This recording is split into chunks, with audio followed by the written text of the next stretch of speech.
News 18 JKLH के social media platform पर आपका स्वागत है। मैं आपके साथ साइमा पदवी। पहलगाम हमले के बाद अब देश भर में आवाजें उठ रही हैं। ये आवाजें हैं आतंक के खिलाफ एकजुटता की, दोषियों के खिलाफ सख्त सजा की और कश्मीर के अमन को बनाए रखने की। Tourism and culture heritage society से लेकर संसद तक हर कोई इस बर्बर हमले की निंदा कर रहा है और आतंकियों के खिलाफ कड़ी कार्रवाई की मांग कर रहा है। ये रिपोर्ट देखिए।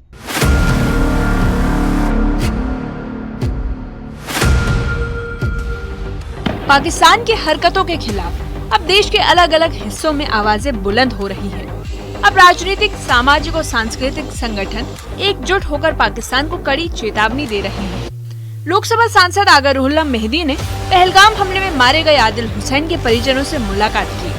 उन्होंने जोर देते हुए कहा कि किसी भी निर्दोष को निशाना नहीं बनाया जाना चाहिए।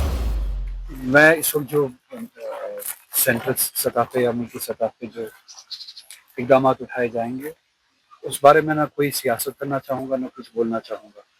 गवर्नमेंट ऑफ इंडिया को ये चाहिए कि जिस तरह से भी जैसे भी मुमकिन हो कल्प्रिट्स को जस्टिस तक पहुँचाए और इंसाफ हो उनके साथ, जो कत्ल हुए, जो बेगुनाह कत्ल हुए इसमें। साथ में ये ख्याल रखना चाहिए कि जब हम जो मुजरिम है इस साने के, जो दहशतगर्द है, उनको सजा दे, उनको ढूंढे।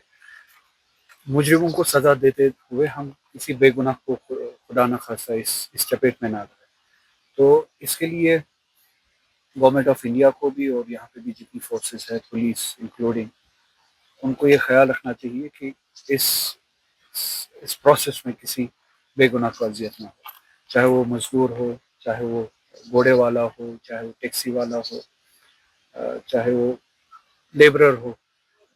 कोई भी बेगुनाह, खुदा न खास्ता एक भी बेगुनाह अगर इस चपेट में आता है तो वो सारे जस्टिस के आइडिया को डिफीट करता है। सीपीएम नेता एमवाई तारिगामी ने पहलगाम हमले को कश्मीर के दिल पर हमला बताया। उन्होंने कहा कि दर्द अभी भी ताज़ा है। उन्होंने कश्मीरियों को निशाना बनाने वाले नैरेटिव की आलोचना की और कहा कि दूसरे राज्यों में पढ़ रहे कश्मीरी छात्रों को इस हमले की कीमत न चुकानी पड़े। साथ ही बताया कि किस तरह हमले का सीधा असर टूरिज्म सेक्टर को होने वाला है।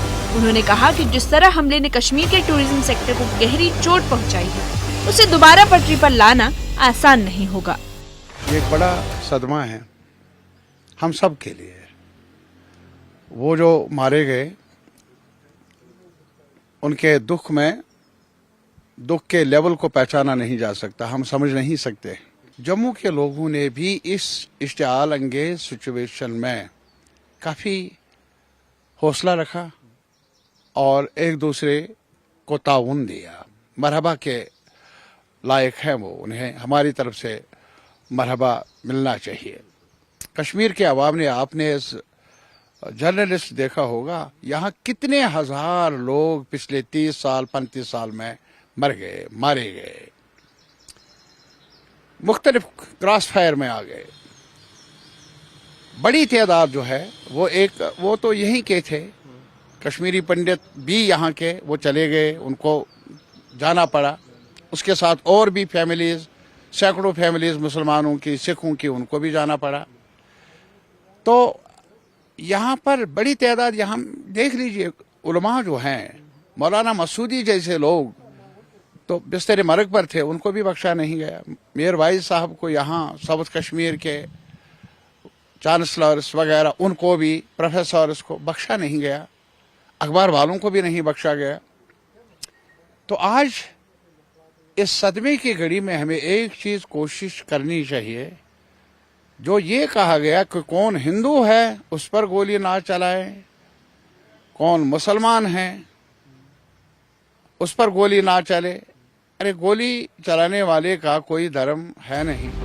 कांग्रेस नेता सैफुद्दीन सोज ने भारत पाकिस्तान संवाद की जरूरत पर जोर देते हुए महात्मा गांधी की सोच को दोहराया।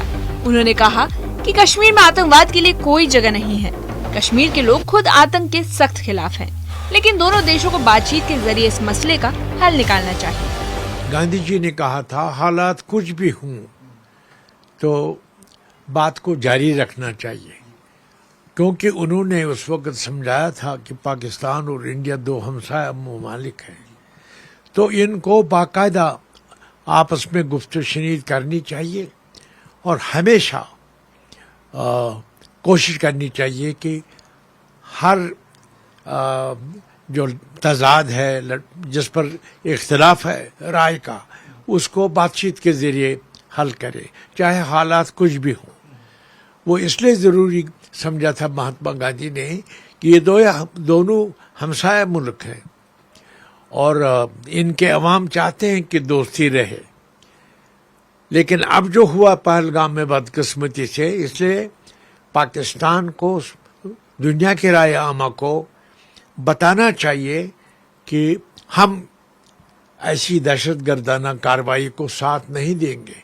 देखिए, इंडस वाटर ट्रीटी जो है ये अपनी जगह कायम रही ट्रीटी, हालांकि जंग भी हो गई, क्योंकि ये इंटरनेशनल कम्युनिटी जो है, एडवाइजर्स जो हैं, जो जानकार हैं, उनके सामने ट्रीटी बनी और ये कामयाब ट्रीटी है। पाकिस्तान की तरफ अगर ये उंगली उठती है तो उनको ट्रूथ के लिए, सच्चाई के लिए खड़ा होना चाहिए और बताना चाहिए कि कहाँ तक उनकी जिम्मेदारी है।